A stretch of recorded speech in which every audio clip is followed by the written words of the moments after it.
In today's video, I'm excited to have Dominic Casey, Bespoke shoemaker from London, here in our office here in Dallas. He just delivered the final pair of Bespoke shoes, the second pair he made for me, a beautiful brown suede cap-toe semi-brogue. They fit beautifully, and we're just passing the time. I think we've got 10 or 15 subscribers left to 100,000. So we're going to pass the time with some Negronis and some good company. We're going to talk about shoes. Exactly, that sounds like a good plan. I'm Kirby Allison, and I love helping the well-dressed acquire and care for their wardrobes. Join me as we explore the world of quality, craftsmanship, and tradition. So the first thing that I think I ought to do is just give you a little toast towards your 100,000 subscribers, because that's such an achievement, and it's been such a journey for you. Yeah, well, you've been with us on that for a year and a half. I've been on that journey, and you've just set such high standards in terms of the content, and that's well worth 100,000. But it's working with people like you that's made this so great. Yeah. And we're drinking Negronis. We're going to inaugurate, what is going to be famous one day as the Kirby Negroni Clubland Toe.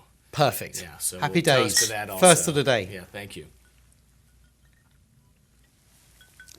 So, Dominic, you have had just such an incredible career in kind of bespoke shoemaking. You've really been doing it all your life. Yeah, 35 years, which is amazing for me when you think I started out as a management consultant. Oh, did you? And one day, classical education, geography, management studies, became a management consultant. And one day I walked into a museum and art gallery. There was an exhibition on shoemaking through the ages. And I said, that's it. I'm going to become a shoemaker. Really? Never made anything in my life. Never been to art school, never been to design school, but I was going to become a shoemaker. Fantastic. And that was the start of the journey, really. So I wrote to Lobs. I found out that the only shoemaker, I didn't know where do you train to become a shoemaker? Yeah. And I found out that there was a shoemakers called John Lobb in St James's Street, and I wrote to them in 1983 and just asked for a job and asked for an apprenticeship. So I went down there. Mr. Eric Lobb interviewed me, and Mr. John Hunter Lobb. And that's when I started, really. That's when I set sail on the kind of what's been an incredible journey, really. Okay. And it has taken me, the best part of 35 years to actually start my own business under my own name. But I've spent many years making shoes for all people in the West End. I've always worked in the West End, Bespoke. Both, in the shops as an outworker, really doing it all, haven't you? Yeah, so I've been anything from travelling for Cleverleys in America for 10 years. I made riding boots with Terry Moore down at Foster's, which was a fantastic thing. To actually working in women's footwear with Georgina Goodman. Really? And designing and making women's handmade shoes. So yeah, it's been a long old journey. Plus all of the teaching as well. Teaching, I taught. Teaching is something that's very important to you. Yeah, I think it's a really important value. As I was saying, I gave a talk the other day at Brooklyn Shoe Space, and one of the things that I was mentioning to all the young people there is that when I was a young man, there was one shoemaker in England who could actually make a pair of turn shoes. And if you go into the Clark's turn shoes made inside out with the left upper on the right last, the right upper on the left last, you sew the sole on, turn them inside out and then reblock them. Yeah. Classic way of making ladies' shoes, slippers and ladies' shoes. And there was one man left in England who could remember how to do that. Now if you go to the Clark's Shoe Museum in Somerset, there's a whole room full of turn shoemaking. Beautiful samples, all of the tools and everything that you need to know to actually make them. There's instructions, blah, blah, blah. But that man has died who could make them, so there's no living person left who can remember how to make a turn shoe, certainly in England. And so, in far as teaching is concerned, I kind of made a vow to myself that we would never let those ideas slip from our historical record of craftsmanship again. So that's that's the kind of almost the ethical standpoint from that I come from in terms of teaching. That it's actually important to keep these craft skills alive.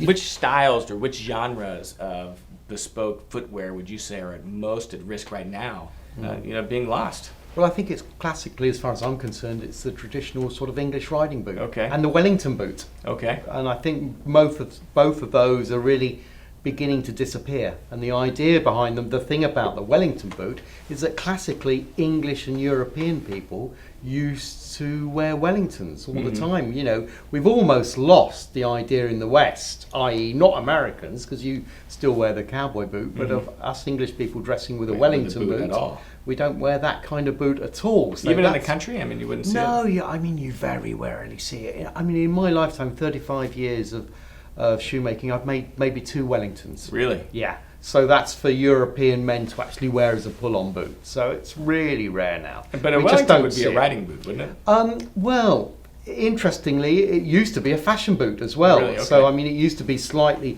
shorter and it used to be worn as a fashion boot.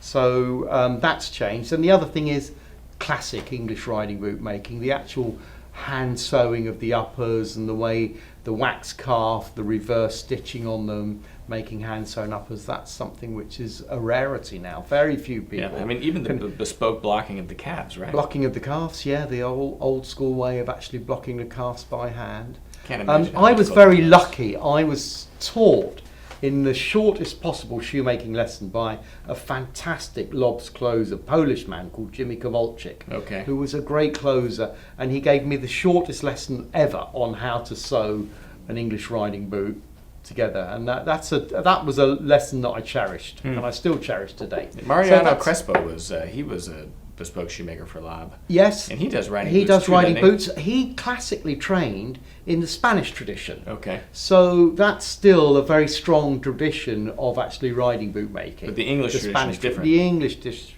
So how is it different? I mean, what's the difference between the two? Well, I think shape, style, and construction. Okay. You know, German seats going into pull-on boots is something that nobody ever sees nowadays. So these things are becoming rare. And what worries me is that these skills should never really fall out of our history. Yeah, you know, we should collective actually, knowledge. there always needs to be a number of people who can still remember So how how to do you use do that this. though? There's just not many. I mean, a pair of bespoke riding boots could be $15,000. Yeah, that's a Right. lot of money. And Yeah. so, I mean, whereas before there were a lot more people well, for one, there were more shoemakers, so probably the price of a bespoke riding boot 50 or 100 years ago, you know, even adjusted for inflation was probably less than it is now. But there's just not that many people that can shell out 15 grand for a riding boot. Yeah, exactly. So how do you keep it alive whenever there's just not that many? Well, I think as long people as that can one afford or it? two people continue to make in that One a style, year. exactly, and as long as that remains something that somebody is doing somewhere, then it's just worth keeping alive, because once these skills go, then they're gone for good. And there's not many shoemakers that you could go to and even order a riding boot these days. No. There's not many. Maybe You can even Lobs, yeah, exactly. There's only one or Fosters, two that's maybe. going to actually measure you properly for a pair of riding I mean, boots. as far as West End riding boots are concerned, I mean, Lobs you might be able to walk in and get measured. Fosters, they'd probably have to call someone in. Yeah. Cleverly has probably never made a pair. Exactly. And the only other thing, on Girling. Yeah, and the other thing about it is that you can only be a good riding boot maker if you've got a good boot tree maker standing alongside you. Because the secret to them is blocking the shape into them once the boots have been made. Okay. Because all of that shape goes in after the boot has been made. Oh, really? So you last it over the last, which gives you the bottom shape, but all of the leg shape essentially is just a flat piece of leather until the tree maker makes the trees and actually blocks it into So you're shape. blocking it over the actual tree, not a last that would be different from your tree. Yeah, so the actual making of the tree gives the riding boot all of the shape. Yeah, so it's a kind of different thing. You can only be a good riding boot maker And there's if only you've like got a one good tree maker. No, yeah, So exactly. literally It's one, gone. and- It's gone from this country. Isn't there now, one so company that's- in Britain that does trees? Well, I think Springline commercially are trying to do trees. I mean, there's a couple of riding boot makers that make trees as well, so it's not completely disappeared. But I think either Springline or Crispinians, Stephen Lowe at Crispinians, are the only people that can make riding boot trees properly in this country. Yeah. What about slippers? I mean, you see a lot of bespoke evening slippers is something that you don't see made very often Yeah, anymore. no, that's another. And I think it's really, a beautiful occasion to have something made. I mean, when you're wearing black tie, it's always a special occasion, or white tie for that matter. And I feel like it really warrants and calls for all the accoutrement and embellishment. Yeah. cufflinks, some, But bow you see, ties. exactly, that's another good point. The idea of the people that can actually do that pump stitch to make a bespoke slipper, they're few and far between. I personally, I can't make them. I've never actually even seen it done. So, I'd be, if anyone ever ordered a pair of bespoke slippers from me, I'd be straight on the phone to Jim McCormack. I'd be dialing him up straight away, saying, Jim, help, come and rescue me. Yes. So I'd be asking him to do that kind of pump stitching because I've never even seen it done. And there's only a number of makers left in Britain who can actually do that pump It's stitch. almost worth having done now, just so that you can catch it while someone's still around to do it properly. To do it, yeah, exactly. I think that's really important. So where do you see kind of bespoke shoemaking going next? I mean, there's been a resurgence, it seems like, of just interest by virtue of the internet. I mean, our YouTube channel, we really promote, just investment in quality craftsmanship and tradition. But there has to be the makers that are still able to do the work.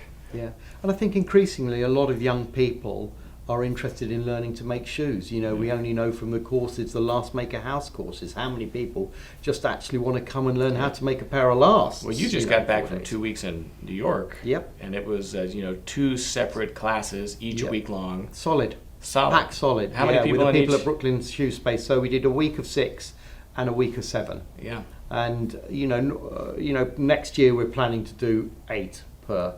That's about as many lasts that Stephen and I can hold in our heads at any one time for 1 week. 8 lasts. That's when a lot we're of lasts kind of to think working about, on different lasts with different people. But I think the fact that people are interested in signing up for those courses is really testament to how much shoemaking is strong and alive in this country. Now there's a difference between learning it as a student and actually being a professional shoemaker. But that's essentially how we all start. Someone that's into, we get a lot of people that ask us, I love shoes, I'd love to learn how to make shoes. Where does someone like that even go? Yeah. Last making, they would go to Crispina's and Last Maker's house. Yeah. But what about, actual, clicking and pattern making? Yeah. And the actual bottom making? It's really, really hard. It's hard to find. There's the Carrie Ducker hand welted school in England where they teach people to make. You go there and in 2 weeks you make a hand welted pair of shoes. There's the Brooklyn Shoe Space girls in Brooklyn who do pattern making and clicking and shoemaking. So there are various places around and various private schools, but it is incredibly... And Stefano Bimmer also. Stefano Bimmer, before we even start thinking about the Italian schools. Yeah. They've got a number of good schools for shoemaking, but it's still a difficult journey for a young person to actually get up to the stage where they can work professionally at it. It just takes time and practice. And after all these years, what is it that keeps you, really passionate and interested in bespoke shoes? What is it that you love? What is it that whenever you make a pair and you look at it, or there's some part in the process that, you experience that and you're like, this is why I continue to do this? I think at the end of the week, working week, on Friday, there's a pair of shoes in the workshop, and you think, actually, you know what? I made that from a bunch of materials, just a bunch of materials, flat materials. So I think that's quite satisfying from a personal point of view in terms of making something and thinking that actually that's a great way of spending a week. But, I enjoy meeting the clients. It's just about the relationships. As I said at the beginning of this, Bespoke is about the relationship between the client and the maker. Yeah. And, there's lots of people that can make good shoes. But unless you really feel comfortable with the person that's making the shoes for you, it's just not a nice experience. Yeah. So I think there's two things. Happily I get to spend the week making some nice stuff, but I also actually get to travel and meet interesting people and nice clients. And clients become friends in the end. And it's talking about shoes over a Negroni in the evening, which is the way forward. Cheers to that. Yeah. Well, I couldn't agree more. In many ways, I think that there is an overemphasis on the product in Bespoke. And the product is certainly important. I think that's what draws people into Bespoke initially is, the quest for a perfect shoe or perfect suits or looking better or, maybe they're fascinated, by just the nostalgia of the craftsmanship of making something today the same way it was made 100 years ago. Ultimately, I think the zenith of Bespoke is experiencing that harmony in the relationship, where you actually have chemistry with the person that's making, you get along with them, you enjoy their company, and that experiential aspect really embellishes and elevates the bespoke process to something that could never be replicated and ready to wear off the shelf. Yeah. And so, to me, I couldn't believe more firmly that in order to really have a great bespoke experience, you have to have a great relationship with your bespoke maker. And in the long run, that's what makes it a much more meaningful item. I mean, having this shoe right here, it's a different shoe because you made it. Yeah. And we have a relationship. Yeah. And I remember going to Brighton to visit with you and to be measured, and the bitter freezing cold days. And I remember wearing my jumper. My goodness. I remember seeing you in London, and I'll remember you being here in Dallas. And it's honestly that personal relationship and those personal memories that will in fact make this a very special shoe for me. Of course, it fits great. I feel like that's in many ways the ante. I mean, that's the buy-in. If it didn't fit, then I'd be back regularly. You'd be seeing me a lot more. But a lot of people can hit the fit. Yeah. I mean, it's it's still difficult, right? But bespoke shoemakers, their trade is getting it to fit properly. But more so than that, I think enjoying the bespoke experience, because you're spending a lot of money on these shoes. It's several thousand pounds, and not just the money, but you're spending a lot of time, meeting with your bespoke maker and going through that journey. If you don't enjoy that experience, then at the end of the day, why are you doing it? It's the journey and the process, and if you don't want to get involved in that, you don't need to start. Yeah, don't start. Totally. Because I think that absolutely the time and the investment, is a lot to get this product. And I always say there's three elements of value: time, knowledge, and money. And I think that bespoke shoes requires certainly knowledge of what is bespoke, where to find it, what's good. They cost a lot of money, and they require a lot of time. And so you're really, maximizing all three of those variables, and you end up with just an incredible product that can't be found anywhere else. And once you've got it for a lifetime, and you've got a friendship for a lifetime. No, you do, as well. Absolutely. So you get them both, best of both worlds. Yeah, I mean, that's another thing that I love about shoes is, one, I mean, they're beautiful. The craftsmanship that goes into them, but it's something that you can wear and interact with every day. There's a level of pragmatism to it, right? So it's not a piece of art that's hanging on the wall that you look at. I mean, this is something you can interact with and intrinsically enjoy every single day. And then lastly, if you take care of your shoes, they can last 20, 30 years. Yeah, exactly.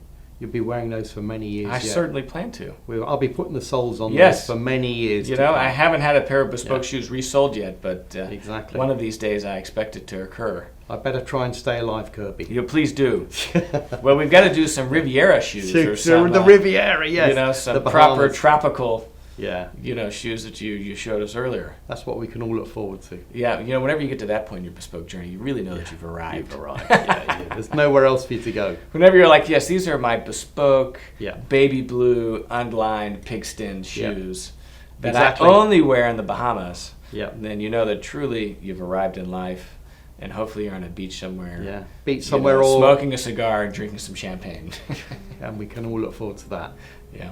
Hey, well, Dominic, you know, thank you so much for, you know, your passion and your craft, and for sharing it with us, you know, through these videos. Yep. And you know, It's been a pleasure. I look forward to seeing your bespoke business continue to flourish. Yep. And hopefully having some more shoes from you. Great. Look forward to Dominic, it. hey, thank you. Thanks, Kirby. Cheers. Bye.